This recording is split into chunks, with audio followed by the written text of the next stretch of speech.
ISO's Save on Energy initiative. My name is Peter Lemoine, and I'll be facilitating today's webinar. Before we dive into the content, I'd like to go over just a few housekeeping items. First of all, please ensure that your microphone is muted unless you are speaking. Second, this session will last about an hour. Third, we will be monitoring the chat throughout the presentation for any questions you may have, and we'll pause at a few points during the presentation to field your questions. During these times, you can also raise your hand, at which point we would invite you to turn on your video and introduce yourself, the company you represent, and to pose your question. Also, the slides in today's presentation will be shared with all attendees after the session. Finally, please note that this session is being recorded. The recording will be made available to all participants afterwards for reference. And now I'm very happy to introduce our presenter today. We have Alyssa Williamson to lead today's information session on Ontario's energy supply mix. Alyssa is an experienced energy management professional with over 15 years of energy and carbon management project experience focused in industrial settings. She is well-versed in guiding large power users through the implementation and design of demand-side management initiatives. Welcome, Alyssa. And with that, I will turn it over to you to take us through the session. All right. Thank you, Peter, for the introduction. So as Peter mentioned, my name is Alyssa Williamson. I am a senior consultant with Econ Alaire, which is an international consulting firm specializing in energy efficiency, renewable energy, and climate change mitigation. I currently reside in Ontario, and over the last few years, I've worked extensively on grid emissions intensity forecasting in the province of Ontario. So first and foremost, let's talk about the agenda for today's presentation. The content of this webinar is aimed at providing participants with a foundational understanding of the Ontario electrical grid supply mix, including where to find reliable resources pertaining to Ontario's electricity demand, energy, and emissions forecasts. This presentation is not a deep dive into these forecasts. However, what it does do is provide a general overview of the current supply mix and most credible sources for energy, demand, and emissions, historical data, and forecasts. So this foundation will enable participants to continue to build on their understanding of Ontario's supply mix, including its future potential composition. So just a caveat before we get going, this presentation will not cover electricity rates or how to forecast electricity rates. There will, however, be a dedicated session on electricity rates that will take place on September 12th as part of an upcoming electricity budgeting series. And for more information on how to register for these webinars in part of that series or other ones offered by Save on Energy, you can go to the training and support event calendar, which can be found at saveonenergytraining.ca. Okay, so as mentioned, throughout this webinar, we will focus on the electricity sector's demand and energy profile, as well as go through where to find reputable sources for historical emissions and emissions forecasts. By the end of this webinar, you should have a good understanding of the Ontario Grid's emissions intensity, both from a historical and forecasted perspective, which is intended to help support you in understanding and quantifying the impact of emissions changes for projects you may be undertaking or considering undertaking. But to start, we want to show you the sectoral breakdown of Ontario's greenhouse gas emissions. So as you can see from the diagram, emissions from the electricity sector are relatively small in comparison to sectors like transportation, manufacturing and industrial processes, and residential heating. In 2023, they in fact only made up about 3% of Ontario's greenhouse gas emissions. Another key point is Ontario's breakdown of renewable supply. There are a few different ways of presenting this information, and we'll talk about exactly what is meant by output and capacity in the next few slides. In 2023, only about 13% of electricity generated came from emitting resources, while the rest, or 87%, came from non-emitting resources. All right, so let's start with some of the basics. So key to understanding our electricity supply is really being able to differentiate between energy and demand. So this might be a reminder for a lot of people on this webinar, but energy is typically measured in kilowatt hours or megawatt hours if you're looking at it from a large facilities perspective. And it refers to the total amount of energy used over a period of time.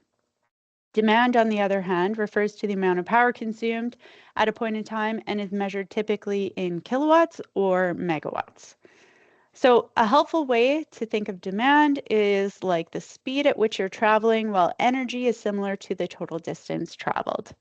So in the diagram on the right-hand side of this slide, you can see that the highest point in demand across the day is indicated as roughly 22,000 kilowatts or 22 megawatts, while the area under the line would refer to the amount of energy used.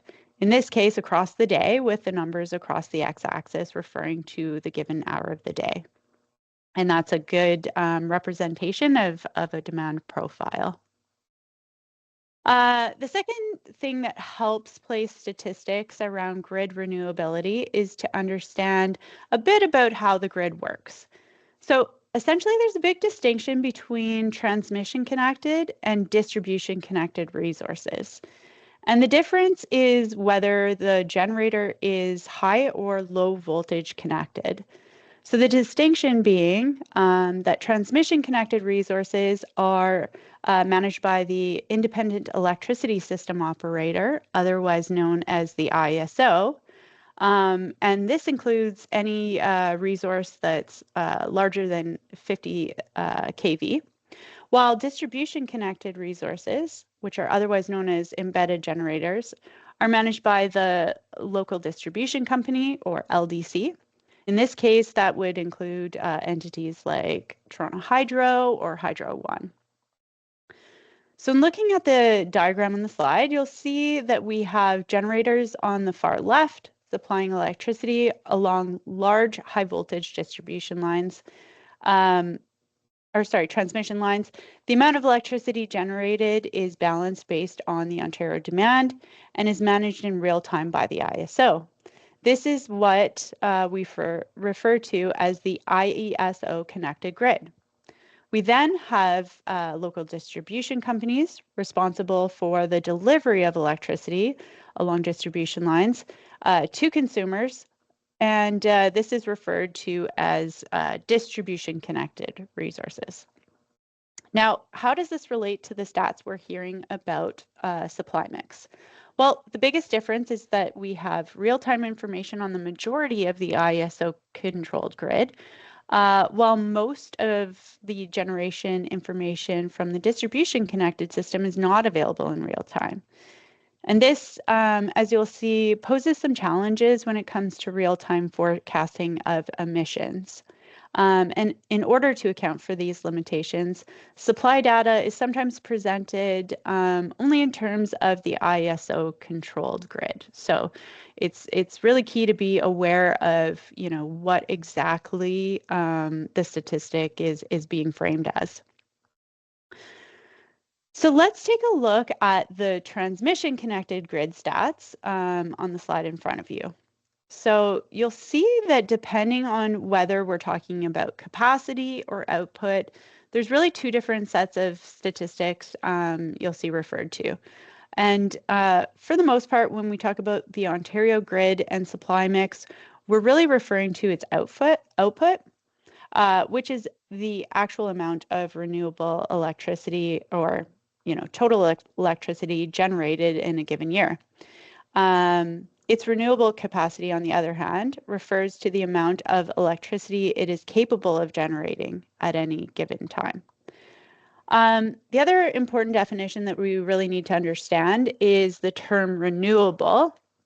And this is because this term can fluctuate from jurisdiction to jurisdiction.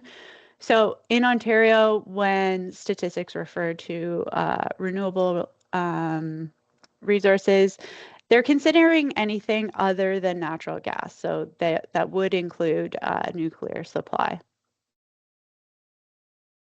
Okay, so let's look at distribution connected supply, which is otherwise known as embedded generation. So while supply mix statistics are more often than not, as we mentioned, provided in terms of the transmission connected grid resources, this really stems again from the fact that transmission connected supply for resources on the ISO controlled grid are available in real time, while distribution connected resources are typically not. And again, this caveat to this is that real-time data available on the grid excludes any resources that are smaller than 20 megawatts in size, which is actually relatively a small amount. So when we look at this type of supply, we can see that it's considered to be 91% renewable as of 2023, with the majority of supply coming from solar resources, while only about 9% of embedded generation is coming from natural gas. All right, so we're going to talk about the historical generation type change milestones in Ontario next. And so we'll start with a description of the main sources. So since 2014 in Ontario, there have been 6 main sources of electricity generation, which you can see in the figure on the right side of the slide. Prior to that, coal was also included as a generation source in the province.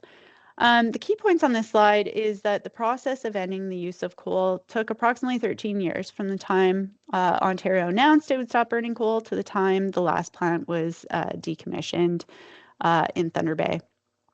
On the slide, you can see that the timelines for the major milestones with the last coal-fired generation station being closed in 2014.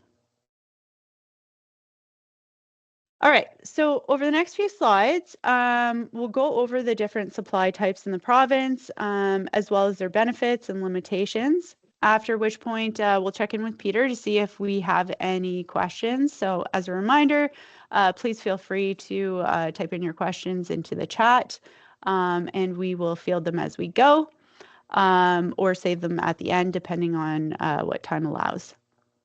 So as mentioned in the last slide, there are 6 main sources of electricity generation in the province. These supply types can be described as either baseload, variable, or peaking. And this is really an important concept to understand, as it helps explain why we need a variety of different supply sources and can't just rely on additional wind or solar generation exclusively to meet our future capacity needs. So as mentioned, there's 3 types of supply types. Baseload generation is the first we'll talk about, and this includes nuclear and some run-of-the-river hydro. We'll also talk about intermediate and peaking generation, which is natural gas plants and certain hydro dams. And then we'll talk about variable but controllable generation, which includes our solar and wind types. So on the image to the right of the screen, you can see the breakdown of Ontario electricity supply by resource type across several days. This is real data that was obtained off the ISO's website from July 27th to August 1st of this year. So worth highlighting is the repeated pattern across each day, with the dips representing the overnight periods and the peaks we see in supply and demand across the day. So this is the demand profile, and it really shows you how the total amount of supply required changes throughout the day and fluctuates. So you can see in the photo the large amount of nuclear baseload supply at the bottom in orange, which has a pretty stable supply day over day. If you zoomed into this figure a bit closer, you would notice that the largest amounts of solar supply happen midday, for obvious reasons, while wind is typically, and not always, but typically largest at night. Lastly, you will see the amount of gas, which very much fluctuates across a given day, with a small amount of gas used overnight, and the largest amounts being used across the day. So most importantly from this is the quick ramp up you can see of supply provided by the gas fleet. And we'll kind of talk about why that's key in the next upcoming slides. All right, so first of all, let's talk about baseload generation. So this includes, as we mentioned, nuclear and run-of-the-river hydropower. Some of the key benefits of our baseload fleet includes that it can generate a constant and steady supply of electricity 24/7. It's a very consistent and reliable source, and the resources have a long life. Some of the limitations from these sources is that new resources can have long procurement and permitting timelines. And from a capital perspective, they can be quite expensive. Next, we'll talk about variable but controllable generation. So for these sources, we're really talking about solar and wind. The benefit of these resources is their operation is flexible in the sense that they can be ramped up or down if the wind is blowing and the sun is shining. So alternatively, that is also a limitation that, generation is based on how sunny or windy it is. There's also regional considerations to take into account, which, limit the location of where these resources can be located. Next, we will look at the intermediate and peaking generation. So this refers to the natural gas plants and certain hydro dams. And the key benefit of these resources is that they're really able to quickly adjust output and match fluctuations in grid in demand. And this is really important for maintaining grid reliability, as supply must meet demand requirements at all times. As you can tell from the slide showing the Ontario demand, this demand isn't stagnated, and it really can fluctuate very quickly and drastically throughout the day. So those are a lot of the benefits, and they're really key benefits.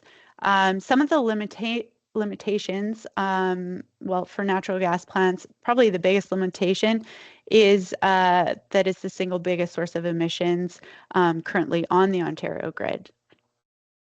So keeping these limitations in mind, you can start to appreciate why eliminating natural gas generation isn't as simple as just replacing these resources with additional variable supply.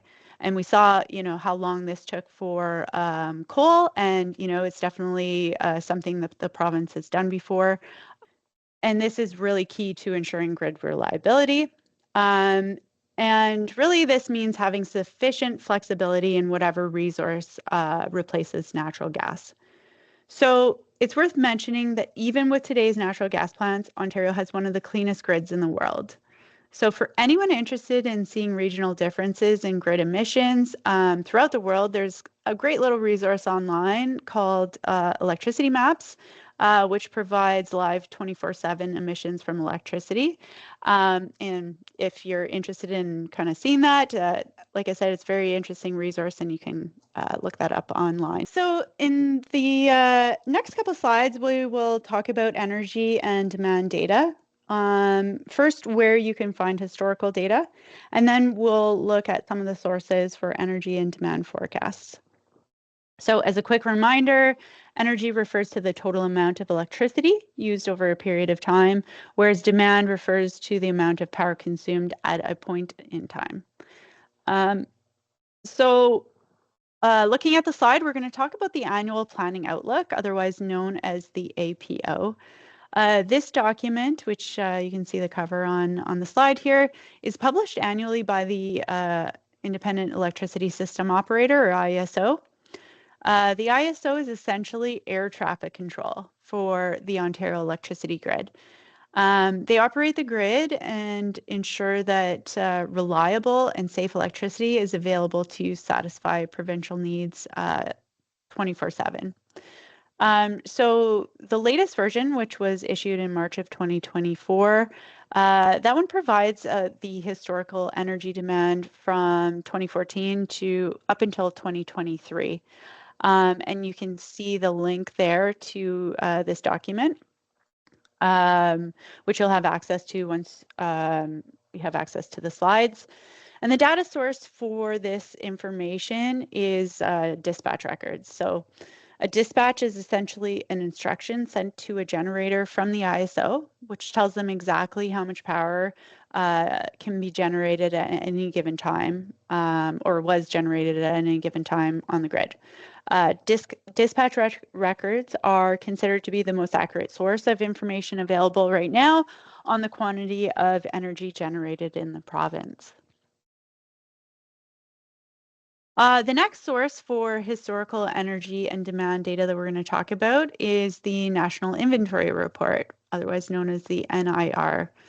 So the Government of Canada publishes Canada's official greenhouse gas inventory annually. And if you look at Annex 13, you'll find electricity generation and greenhouse gas emissions details for the province of Ontario.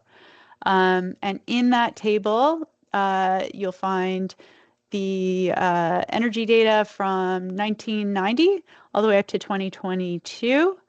Again, the reference link is going to be in the slide. And the data source for this information is Stats Canada, and they get their information through mandatory surveys sent out to generators. So the only difference between the main difference between these two sets of data is where the information is coming from. And because Stats Canada's is coming from surveys, they have a 2-year lag. So the most recent information available through the National Inventory Report is up to 2022, whereas the IESO has historical energy and demand data up until last year. All right, so next let's look at energy and demand forecasts. So we have a few reputable sources of forecasts available. Understanding the sources and the intent of each forecast is critical to ensuring that you're using the correct forecast for your needs. So we'll talk about the APO's forecast first. So as mentioned, this is a key document. It's published annually by the IESO, and it provides a 20-year forecast for Ontario's electricity system, including energy and demand forecasts, as well as an emissions outlook. The APO is based on the latest available economic data projections, committed policy and projects. The APO does not speculate on policy changes that are unconfirmed, and this is key. So this forecast is really what is considered to be the most likely to transpire based on confirmed actions. So this document can provide a lot of insight to those trying to forecast peak demand periods and do budgetary forecasts. It's something that in the past, I've read every annually as it comes out. So it's very insightful. And if you're looking at this type of information, I highly recommend, taking a skim through this as it comes out every year. So the forecasts provided in the APO are arguably the best source for energy and demand forecasts. And really that's because the purpose of this document is to provide the most accurate forecasts as possible using the best information available in order to support grid planning and reliability. Okay, so the next published piece of information on energy and demand forecasts is again published by the IESO, It's on their website, and it's referred to as the 6 Graphs in a Map 2024 Annual Planning Outlook and Emissions Update. So this information provides a more succinct overview in comparison to the APO of these forecasts, including where and why uncertainty relating to, say, electrification or different types of future policy exist. It also highlights the impact on how government policy on a moratorium on natural gas generation could impact the supply mix. So these graphs are all available in Excel format from the ISO. Any questions on these forecasts or graphs, you can always email the ISO directly at isocustomerrelations@iso.ca. And that's also where you can get Excel format graphs of this data available for your own use. So as the title indicates, there are 6 key graphs in a map available, and we're highlighting a few of these figures today throughout this presentation, but the rest are available at the link on the slide. The figure on the slide that we're showing now shows a very good depiction of how the Ontario electricity demand is expected to grow by 2050. And I'll quote directly from the ISO on, their explanation under this graph, and where they say, demand remains on course to rise steadily year over year, with total demand increasing 60% over the next 25 years. This is driven by new industrial projects, including mining and electric vehicle manufacturing, greenhouse expansion, electrification of transportation, and continued population growth.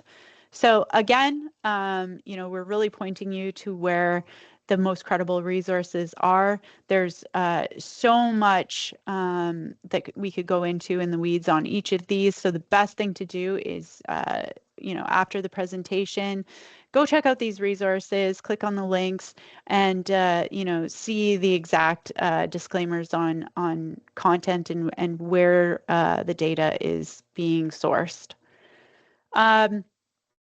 The next figure that we wanted to highlight, again, from the 6 Graphs in a Map 2024 APO and emissions update, is the figure on the right, which highlights forecasted supply needs from ongoing initiatives on uncontracted emitting generation and clean supply, and the quantity of new supply decisions still required. So the message behind the graph shown on the right is that while significant progress has been made to meet Ontario's future electricity needs, work continues to secure capacity and energy to ensure a reliable, affordable, and sustainable grid over the next 25 years.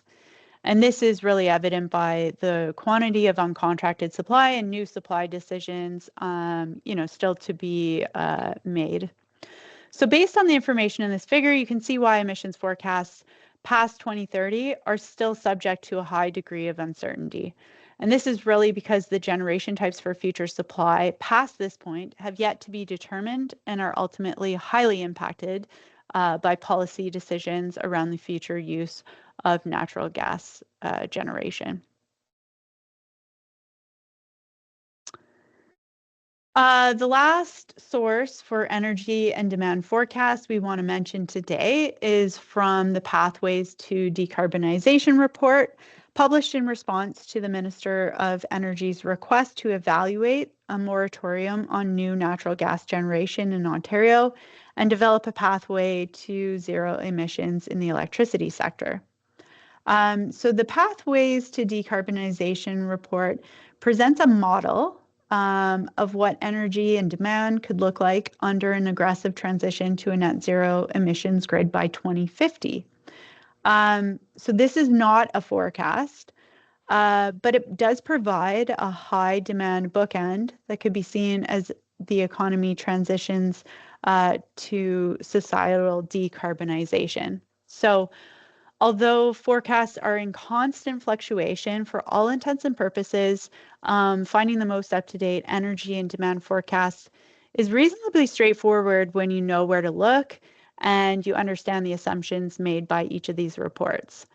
So to summarize the sources that we've just talked about, the ISO's APO contains the most realistic and likely to happen energy and demand forecast based on committed policy, while the pathway to decarbonization forecast provides that high-end demand model that could occur under an aggressive transition to a net zero emissions grid by 2050.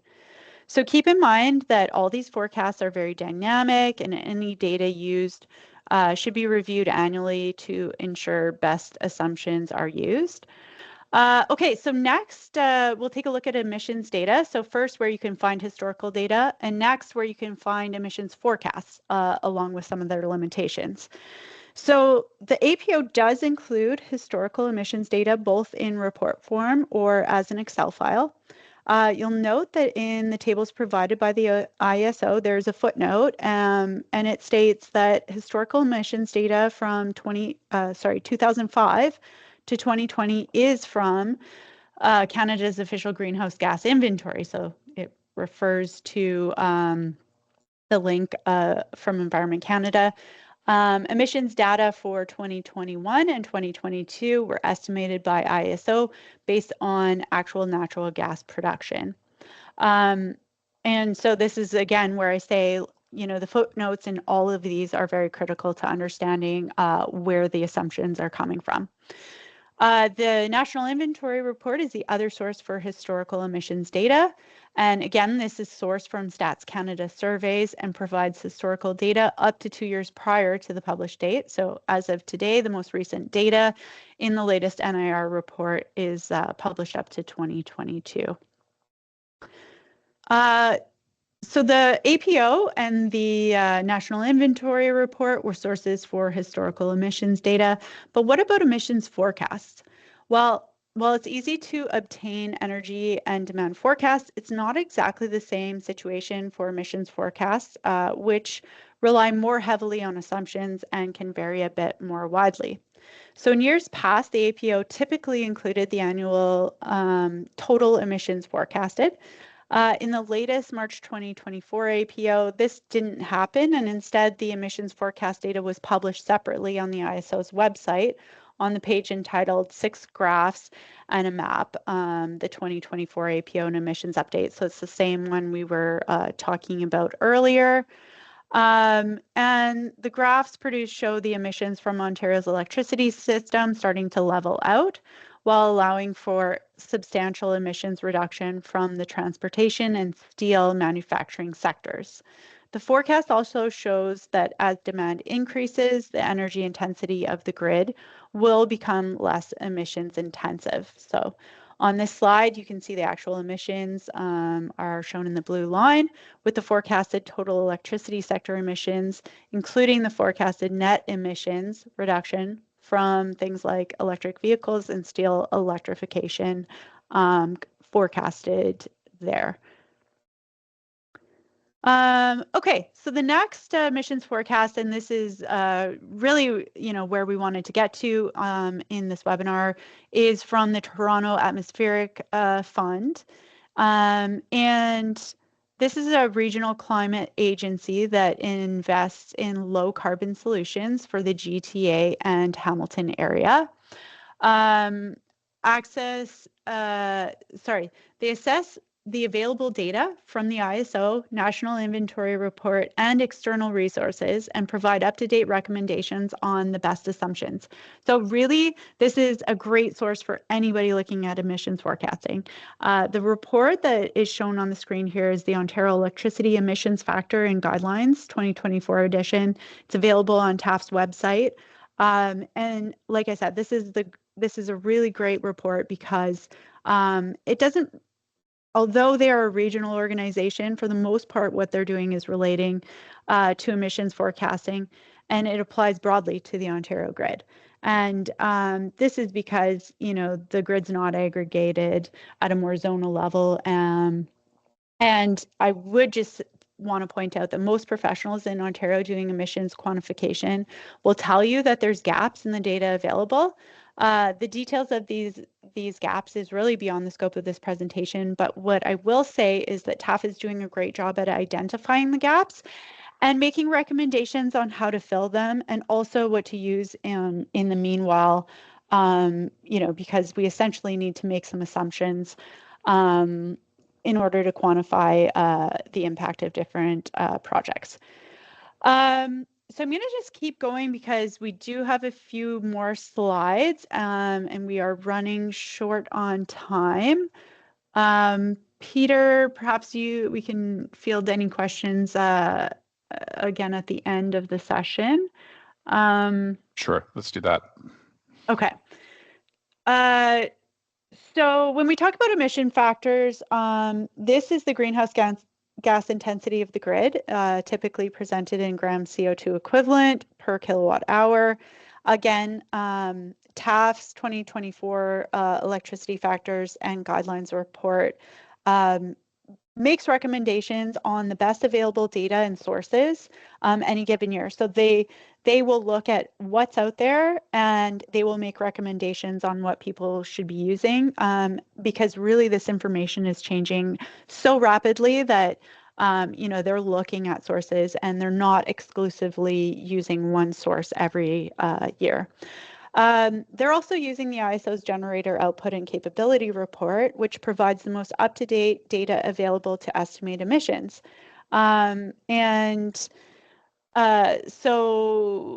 you know, this is, I will just say, the most reliable information that's out there today.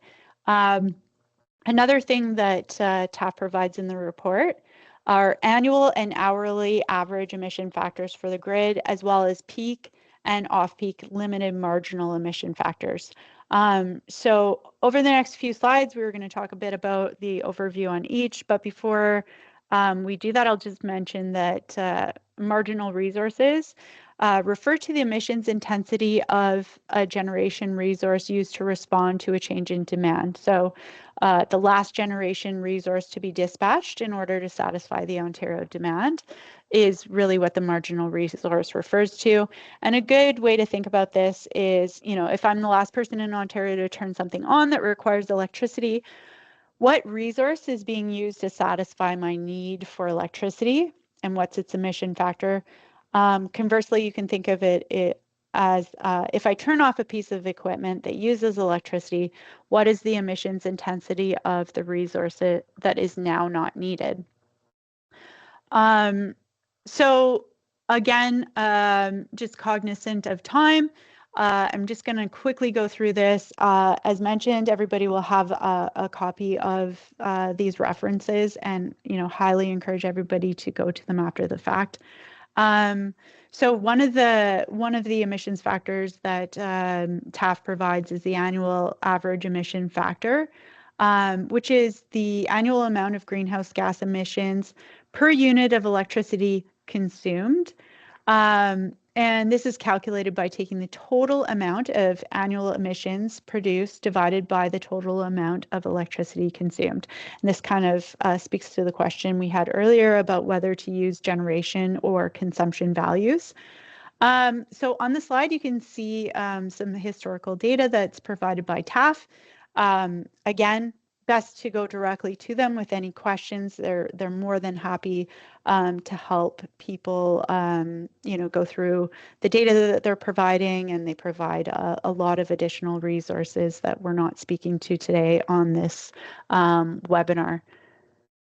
So the other really helpful value that they provide for emission factors is the hourly average, and this hourly average amounts to the greenhouse gas emissions produced per unit of electricity consumed by hour. So where this would be helpful is if you're looking at a project that has something like interactive effects.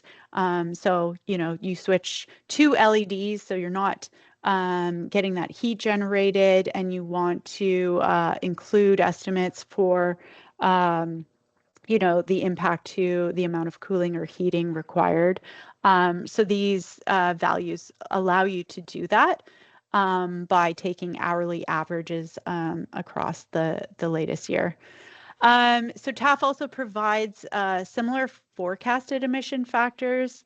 Again, they are using this year in their recommended values generation data obtained from the ISO's APO.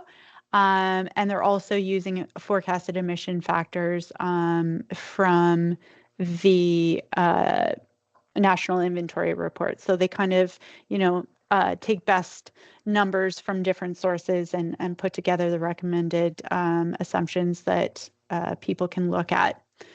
And the last thing I would say is they also provide marginal emission factors. And these can be used to forecast the impact of changes in electricity consumption during on or off peak times.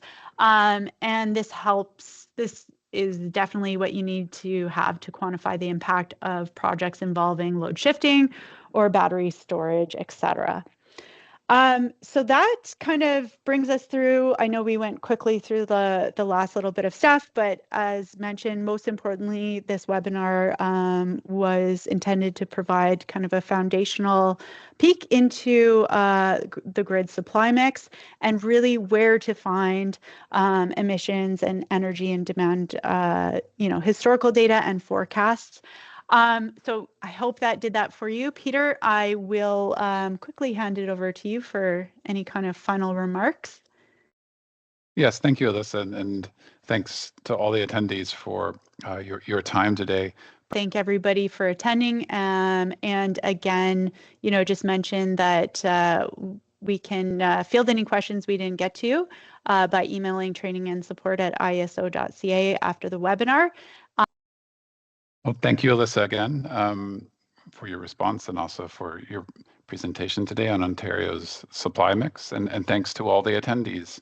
I'll just draw your attention to the live training calendar. I'll put that in the chat again to sign up for future trainings.